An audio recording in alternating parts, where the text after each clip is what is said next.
Good morning on Friday, the 24th of January 2025. It's 8 a.m. in the Gambia and therefore coffee time on West Coast Radio. I am Peter Gomez. Thanks for joining us.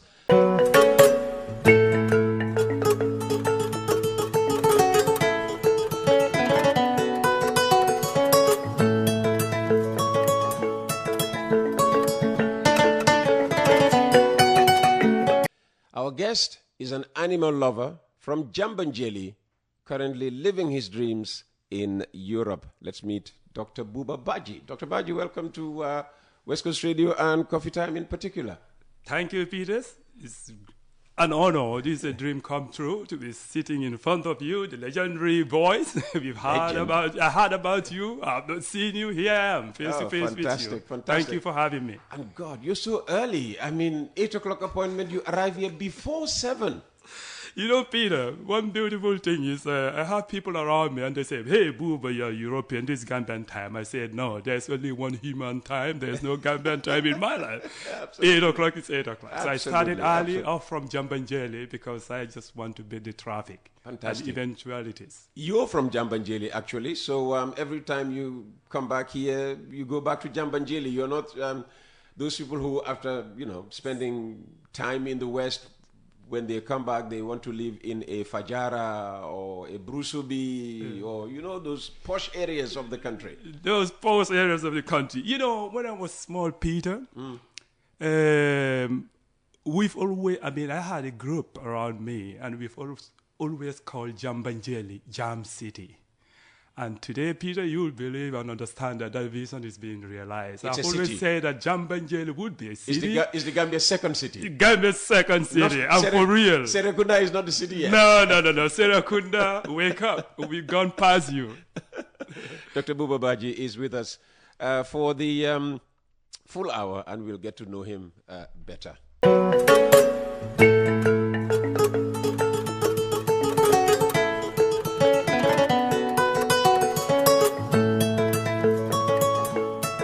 How easy is it to access news about the Gambia in Sweden? Well, Peter, with the advent of internet and stuff like that, things have become pretty easy. Before? Before, yes. Then How nightmare. Was it before? You will either hear from relatives or when you visit the Gambia.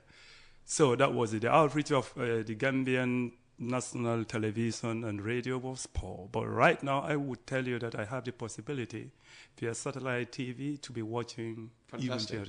So and then, were you that connected with home? Did you want to know what was going on in the Gambia, especially in the days of Yaya Jammeh? I've always wanted to know what was happening in the Gambia, Peter. My father has always told me that no matter how long a log or a tree trunk stays in the water, it would never be a crocodile. Absolutely. My origins, actually, I would tell you, Peter, a secret. If you ask me how old I am, I would not give you an exact figure.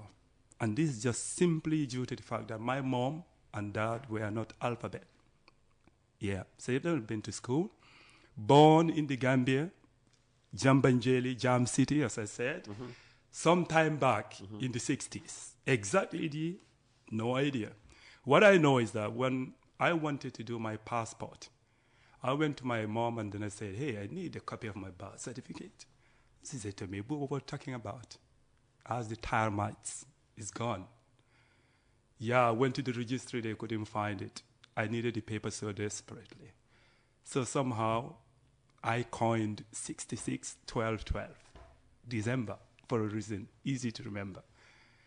So if you ask me on paper, I'm born 1967, but age is a figure. It is, yes. Because I just feel 20 some days, exactly. Some days 80. You look 20-something. And I will tell you one thing, Peter. I've always been actually active in athletics. I was once a star at Gambia High School. I'll tell you something about that. Oh, you went to the wrong school. Yeah. You went to the wrong school. Oh, I went to the wrong school. And the year I was competing. That was the first time Gambia High School managed to beat St. Augustine's. Mr. Father Goff, big out, shout out to him. You remember Father Goff. Don't worry, you won't find that in history. Gambia High School beating St. Augustine's. That was the year Buba was actively running. And then they had it for the first time. But that was just a one-time thing. Yeah, just that year we managed to write history. Fantastic. So athletics, and I'm still competing. You seem to have a very interesting story to share. Buba, or Dr. Baji, I mean, he's humble, he calls himself Buba. Dr. Baji is with us for the full hour here on Coffee Time with Peter Gomez.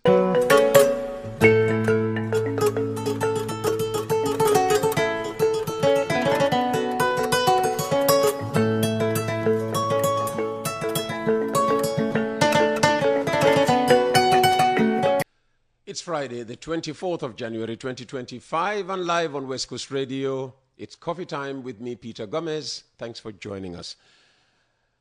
Pasamba Jao is riled by the latest audio coming from the country's fugitive former dictator as he continues to hide in Equatorial Guinea, and Pasamba attacks current President Barrow for alleged inability to render Jammeh irrelevant because of his own missteps. But before I bring up Pasamba's views, let's go back and discover more about Dr. Buba Badjie. So you started in Jangbanjeli. That's where you were born. Tell us more about your very interesting life, by your own admission. Yeah, my mom, Nanding Khadijata, and then Bakari Baji. I'm the firstborn of 8. My mom lost her first child. Buba survived. Then the one that follows me died. And then I had another one surviving. And this could be maybe attributed to the fact that she got married at a very tender age of 13. Wow. Child care, we know how the situation was, even during the time of in the First Republic. How could you determine she was married at 13? Yeah, she told me. And I could even see, usually when I walk around with my mom, she looks like my sister. She's no more with me. She died 1989. Wow. Sorry, 1998, sorry. But this woman is amazing. I owe so much of my life, my journey, to her. I've had so many interviews and questions about the most influential person in my life, and the answer has always been Nanding Jata. And I'll tell you something about this woman. Go ahead. When I was about 6, this is just based on her own estimates, I had this fire accident. Fire accident. Buba used to be a stubborn child, always running like a fool around. So in the dry season, women would just gather around in Jambanjeli of those days, and then they process palm oil. And kids, we were playing around, and then I happened to run through this old fireplace. But what I didn't know was that just the white dust actually was kind of a cover. That was the ash. The ash, yeah. So I burned my leg so terribly, so bad. They didn't take me to the hospital. During those days, from the Combos to Banjul would be a whole day's trip because of poor road conditions, those who remember. Yeah, it takes me about 30 minutes to get to Jambanjeli, but that was not how things used to be. So I was in Jambanjeli for some days. In modern times, septicemia, I got a bad infection. When I got to the hospital, they set up a date for an amputation. Oh, wow. But she said, I would not lose one more child. So she escaped with me. And today, still between the age of 55 and 60, I won bronze in sprints. That is the national relay team of Sweden. I'm still competing for them. So that leg that should have been amputated, that modern medicine kind of turned its back on, is still here. It's the one that taking you past, taking me past your athletic competitors. And everything in life, because I've said, with my leg, not even the sky is the limit. So that determination has always been there, and it has never impaired me. So that was a wake-up call, because when she took me to Jambanjeli, then something strange happened. Somehow, a Marabu told my mama that Buba has to leave home, because somehow she believed that whatever happened to me was due to ill will or some unexplained factors. And the Marabu kind of reinforced that by telling them that Buba has to leave Jambanjeli. So I left Jambanjeli for Gunjur at that tender age to stay with my aunt. And that gave me the opportunity to go to school. So in the meantime, what happened to the leg? Because the leg is still here. No, but what I mean, what happened? They took me when your mother, took me to the village. Literally ran away with you so that you would not be amputated. Yes. Yeah. How was the leg treated? Traditionally, she took me to a local medicine man in Busumbala. I spent the next year there, and after that treatment, that was when the decree was passed that Buba has to leave Jambanjeli. I went into exile. Gunjur became my address. I had to stay with my aunt. And even that journey was kind of, in modern terms, it might be traumatic. Because I remember my mother making a very early morning trip to Gunjur. And then when we got there, just like any other child, I was curious, started playing with other kids. And then when it was time to go home, mom was not there. I went to spend time with the other kids, hoping that she'll come. Believe me, the next time I saw her, I was 12. Wow. But a successful Buba, because I did something which in those days could almost be termed as historical.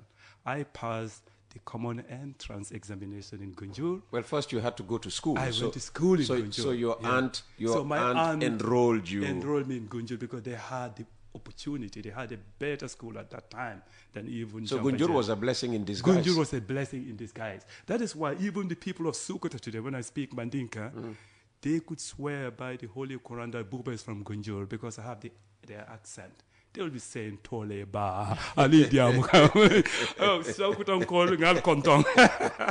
But actually, Jambanjeli, and then 6 years of my life in Gunjur, and then a blessing in disguise. Common entrance exam passed, 1979. Okay, so from there, then you went to Gambia High School. After Gambia High School, or what's the story at Gambia High School? The story is that when I passed my common entrance, I was scared because I've never been to Banjul, apart from that visit when they wanted to amputate my leg. Yes.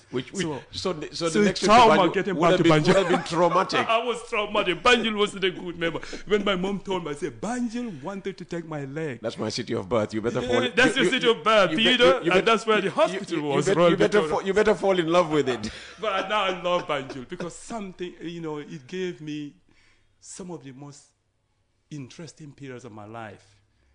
12-year boy who walks into Gambia High School for the first interview with Mr. Summers of that time, the principal. Yes. And then all these great teachers like Miss Satan Jao, Mrs. Jao. Yes. Mr. Baini, Mr. Millard. And all these great people. I came as a country boy to a school where the elite of the elites were gathered. Children of ministers, Jawras kids, and I saw them all. When I told my father that, the school that your son is attending is the school that all the children of ministers and all the somebodies in the Gambia of that time were attending. Like, boy, are you sure? Did you see Jawras kid? Yes, saw them. Did you see the child of that the son of that minister? I said, yeah, I saw them OJ's children and everybody. Gambia High School used to be that school. It was kind of tough. It was St. Augustine's. Yes, St. Augustine's was right. I sat in the same class with one of Jawara's sons, Kausu. Beauty, St. Augustine. Yes. I know we always had you there. And we're like, St. Augustine's Gambia High School. And what happened was actually, sixth form, then all your science students would come over to us. Because the commercial that is very correct. So that's why Gambia High School was we were very jealous of Gambia High School when it came to the sciences. Yeah. And then I attended Gambia High School, and Banjul gave me another beautiful 6 years of my life where actually I opened up my eyes for social justice. I rose up and became even the head boy of Gambia High School, 1986. Well done. Yeah. We were in Radio Gambia at the time. You went Gambia at the time. So when you finished your GC, did you also? Yeah, I did the GCE, the Form 5 GCE, O levels, good results. Then I A-levels? went to A levels and then Okay. became head boy. Okay. And then I had Joseph Sahar, successful engineer, Dr. Karamba, Professor Fall. These are all my former classmates, stubborn classmates, but today they're doing wonders. Because I will tell you one thing before we pause it. Actually, because of internet, somehow I managed to connect with our former batch mates, that is 86, and we asked ourselves that difficult question. Instead of complaining about what is happening in the Gambia, what can we do for our school? And then we, through our collective efforts, Dunstina, I shout out to you, in London, we managed to actually sponsor the establishment of the most successful computer lab in the Gambia at Gambia High School. We have always known Gambia High School ex-pupils to be boastful, so you can go ahead. And never, this is a real story. If you visit the school, you will tell me, Buba, I wish every batch of every school is doing this. Because we owe it to our alma mater. It's a challenge. It's a challenge. Let's talk to each other. Let's just give the little thing that we have. Let the carpenter do the carpenter work. Let the doctor come with the syringes. Together we can make wonders. And when you finished your A-level studies, did you work as was, I finished my A-level schools, the studies, and then the school employed me. So I was a teacher at Gambia High School. Okay. So I was teaching for 1 year. So you started working I here. started working. So I have a lot. So I would meet some people, some students, successful, great people today, who would be calling me Dr. Baji. Among them, Chilel Jawara of Sadauda's daughter. So they were all my pupils once upon a time. 4 schoolmates, but then students. Fantastic. So I was a teacher for 1 year. And then, of course, I've always wanted to be a vet. I applied. Okay. And that year, You've always wanted to be a vet. Why? why? Yeah. Because up to today, I mean, among the doctors, vets are the fewest, I suppose. I thought that's correct, especially in the Gambia, because I did some research and I got to understand that despite the fact that the Gambia is boasting that it's an agricultural kind of state, we have only 3 vets, if I remember right, or if the records are right, employed or on the payroll of the Gambia government, which is, for me, it's like not a serious stuff. Because if the Department of Livestock, animal health being a very important component of agriculture, is only manned by 3 bureaucrats, and no vet out there doing some serious clinical work under the payroll of the Gambia government, then we have some issues to address. So that's the thing. But I've always wanted to be a vet. One, due to the fact that I was born and raised in Jambanjeli, Gunjur, and we've always had animals around us. Seeing them sick, during the rainy season, we do lose a lot of animals. And then I happened to be in an environment where, I was very close in Gunjur to the father school where the church is, and then I have good relatives from multi-faith, religious families. So I have all these backgrounds. I see all kinds of animals, goats, dogs, pigs, and everything. And I would see real issues that they would have, and I've always asked difficult questions. So I got inspired. My father said to me, Buba, with that intelligence, you have to be a doctor or a lawyer. And then I said, no, I want to be a doctor for animals. And my mom said, Buba, there is no bad profession. You always have bad people executing terrible things in their professions. Fantastic. So whatever you want to do, go for it. Fantastic. We're talking to Dr. Buba Badjie. He's a vet. Based in Sweden. How invested are you in Gambian politics? Well, actually, not much, but I'm following keenly the situation in the Gambia. The only thing, Peter, that I've noticed when I came was,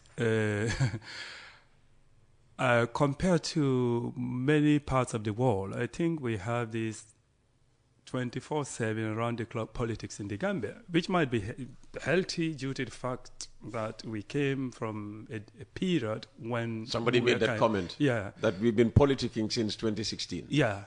And that is the thing, because I'm like, I remember in Sweden, when they have their campaigns, it is limited to a certain period of time. Then things are intensive. The country is almost paralyzed. The institutions still function. But then when I came to the Gambia, I'm like, even if the president goes for a meet the farmers tour, then the opposition also follows.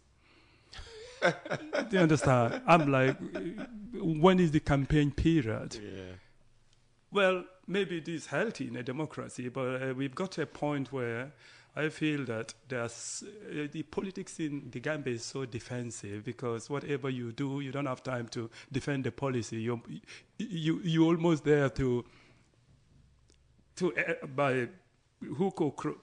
It has to be accepted. But, have you aligned yourself with any of the political parties? No. I have aligned myself with the Gambian flag. All right. That's my position right now. Because the thing is, when I look at them, I could just do my check and balances and say, that's good, that's good, that's good, that's bad, that's bad. But somehow I'm behind the Gambian flag. And I wish all the active players a very successful role, and I hope that their intentions are genuine. We've seen the challenges, we've seen the promises politicians make, depending on the weather, I will call it. Because if it is raining, then it's a rainy kind of promise they make. But, well, we cannot give up. We've come a long way. We have a long way to go. And we still have to talk. We still have to debate. We have to challenge ideas. And that's the way forward. Fantastic. Dr. Buba Baji with us the whole morning. It's coffee time with Peter Gomez on 92.1 on FM. Something is not right with me this morning. Also online at www.wcr.gm.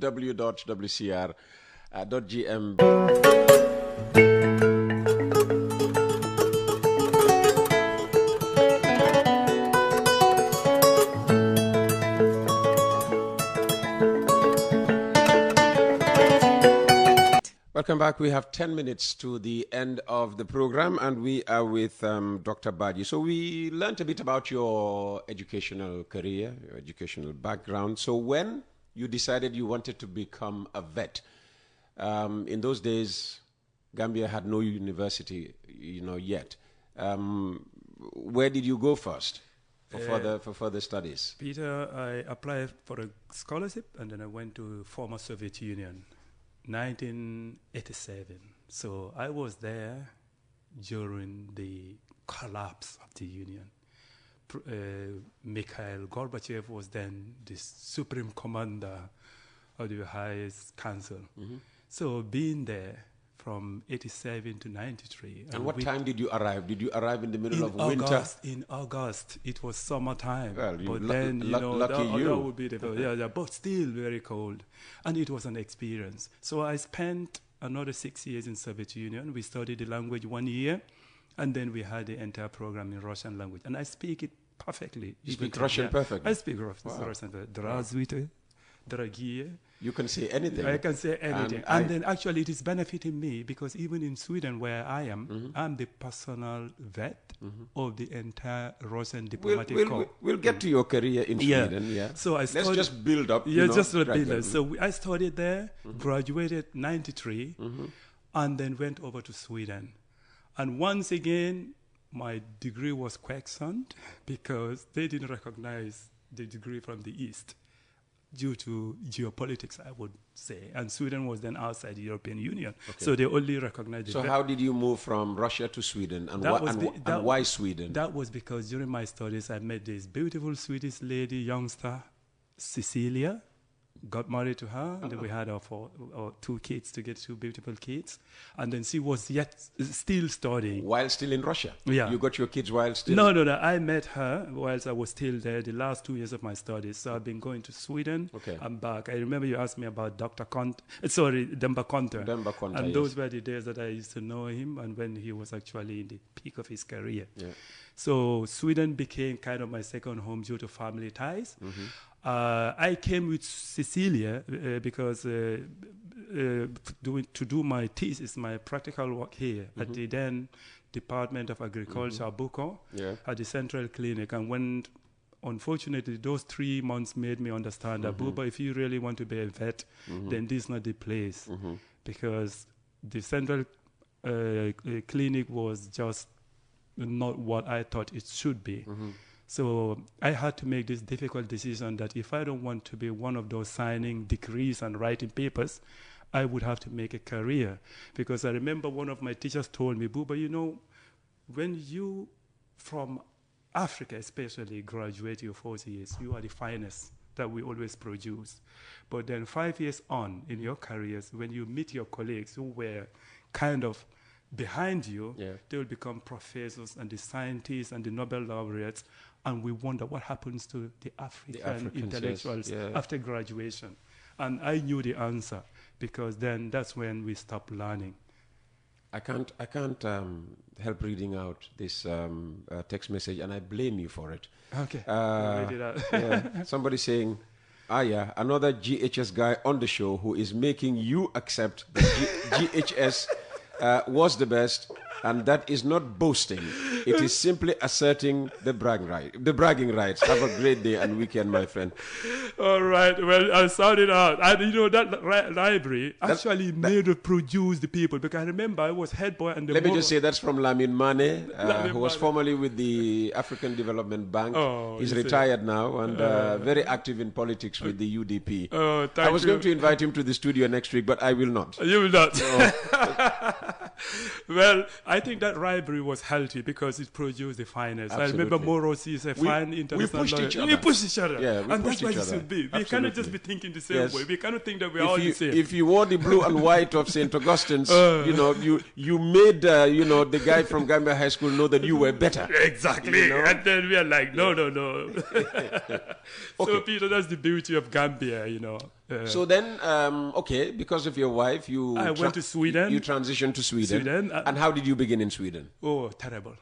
I would say terrible, because I went there, I had first-class degree with honors, and that's why the Russian embassy and the diplomats are coming to me. So I was sure that I was a good doctor. Yeah. But when I went and then approached him, said, hey, this is my degree. What can I do to work here? Yeah, you have to study language first 1 year, and then when I got back to them, up to A levels, proficiency in Swedish. Then they sent my papers, and they said I have to do everything once again. The whole first degree? The whole first degree. Oh, wow. 5.5 years. But Buba was then young, and nothing could stop him from his leg to Gambia High School. Russia. I went back to school. Stop naming that school. Yeah, Gambia High School. I went back. We never give up. So I went back, and then I did the program. But what that gave me, I usually boast, Gambia High School, we still have to boast. I usually say in Sweden, I was the first black African vet graduate who did the program in 2 different languages in 11 years. And that is true. And then I was contracted by the Swedish Board of Agriculture to be a district veterinarian, and I manned a station bigger than the whole of Western Division, which was an experience. I even employed one of my former professors to be working as a clinician. So with all those crazy things happening in my life, I had a good career. 33 years in service in Sweden. Fantastic. After graduating. Now it's a good career, but it started a bit tough for you. Because you were first sent to an outpost. Yeah. I was sent to an outpost, and then they recognized the results, and then... Where you were the only black? I was the only black. I've been to places where they would tell me, we've never seen a black man. Then I say, Christopher Columbus is still alive. But now, disguised as a black man, we discover it. Because that's what they do. Yeah. I went there, and they're like... So you had a wife who was Swedish. You probably left her back in Stockholm or whatever, somewhere in the... No, my family was with me whenever they posted me. So I've been all over. So when you went to this remote place, she was with you. She was always with me. My family was maybe me. That's why you could So I had a family around me. I was integrated. My kids went to school. I was recognized because the position was respected. And it attracted a lot of mass media attention because of the fact that, hey, the only black man, especially they would tell me, oh, Gambians. So Gambians go to school. That's what they say. I would tell you, what do you mean? What do you mean? We are in schools. We are everywhere. You have the finest Gambians. I know a lot of them. We have doctors in Sweden who are Gambians. Dr. Salla, who has Lam Toro, studied in Sweden. Adama. And then we have Dr. Jallo, who is still there. and one of the finest. Fantastic. So we have Many of a them. lot of Gambians hidden out there. There's so much about your life, Buba, that we could talk about, but it's almost time to leave the studio to the next presenters. You love animals. When you come back home, or when you reflect back, on your time here before you left the country, and how we treat animals, do you think Gambians have respect for animals? They like animals, they treat animals the way animals deserve to be treated? On that, I would say we could do a lot more better. Even yesterday, I had to kind of wind down my glass to shout at some donkey drivers and tell you, hey, throw that stick. It's not the stick that's making your donkey walk. But Peter, this is a sad situation. Right now, I'm the father of an association called Animal Welfare Advocates Association. Together with Makasutu, Dr. Hader, I shouted out to them. They're doing a great job. All dogs and donkeys and cows maltreated in the Gambia are actually given shelter and well taken care of by this center. So I was there advocating for them. And then I got to understand that we have to change attitude. So since 2017, I'm involved in a program that established actually the Gambia Animal Welfare Advocates Association. We've trained over thousands of teachers and agri-extension workers in collaboration with the Gambia College and the university.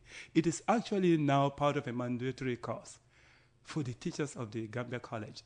So we have thousands of advocates. I got Jaliba Kwate to compose a special song on animal welfare that had been on for so many years. This year, I was honored to have a song in his Titaro album, but I would appeal to all Gambians to listen to the song that Jaliba played for us when he came from Mecca. They even honored him with an honorary degree in London because the first song that I had played by a big artist on advocating for animal welfare and not animal rights but animal welfare. So it's a long journey and the boys are doing a great job in collaboration with our partners, and I've been doing that for so long now because I believe that we all have to contribute in building capacity. That's what we could do. There are some private clinics, but attitudes have to change. Even in Serakunda today, most of these donkeys are being taking care. I mean, we have people, youngsters, who have donkey charts, and they collect garbage instead of the municipality doing this thing, which is good. But they are using the animals in the wrong way because you'll see the donkey driver or the chart driver maybe taking his rest under the shade and the donkey will be in the sun side. And they're overloaded. I've even seen viral pictures of donkeys up in the air because of the weight of the chart. So animal rights still a problem in this country? Still a problem. Animal welfare, animal rights, fantastic. It's 9 o'clock. We have to go now. How would you like to, end this conversation? Thank you, Peter, for having me here. It's always been a dream to be able to talk to the Gambia. Gambia, this is your Buba. Buba, this is your Gambia. I've never forgotten Gambia from day one. We're doing different things. I went back to my community to establish there, to show them that charity begins at home. We are involved in different activities, starting from the religious centers, the schools, the community. We are on a health program in the Gambia, trying to build a hospital for the community because I would not accept that my mom, then my grandparents delivered us in an outpost that actually is still looking the same way it used to be when I was born so many years back. That is 50-something years back. So I said, let's do something. We cannot just complain. We have to take things in our own hands. So that is what we are doing. And I see a lot of hope in the youths in the Gambia. There's a lot of kind of disappointment and anxiety. And I feel that the youths have to be engaged. And we've seen the difference that they made in Senegal. A dynamic youth will take its own its own future in its own hands. We cannot just sit and complain and think that back way is the solution. Even in Europe, the unions, the people, the intellectuals fought for what they have. We cannot just all run away. No. And the ones in the diaspora, hey, a Gambian out in the diaspora who has made it big time is not made by the Gambia as a state or an institution. Senegal would lobby for their intellectuals, but Gambians are self-made, and we still have Gambia at our heart. It is disheartening to know that, Peter, despite the fact that we contribute to the economy, about 30% of whatever we have is coming from the diaspora, we still not recognized. This is apartheid. What kind of recognition would you want for the diaspora? Mean, we cannot vote. Okay. We cannot participate. Okay. You're not enfranchised. They are enfranchised. That's what I'm talking about. Okay. They are all there. They are investing. They have their properties. And we are aliens in our own communities. I don't have the right to. I cannot vote.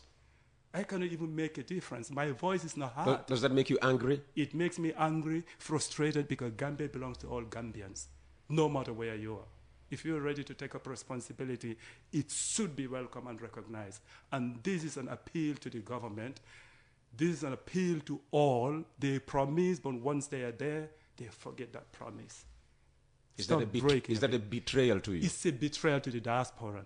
And I think many people will recognize themselves in this thing. And the sad thing is, most of the people like me who are in the diaspora, they will be lobbying for this kind of things when they are there. But once they sit, they forget about you. They forget about us. Dr. Buba, Badjie.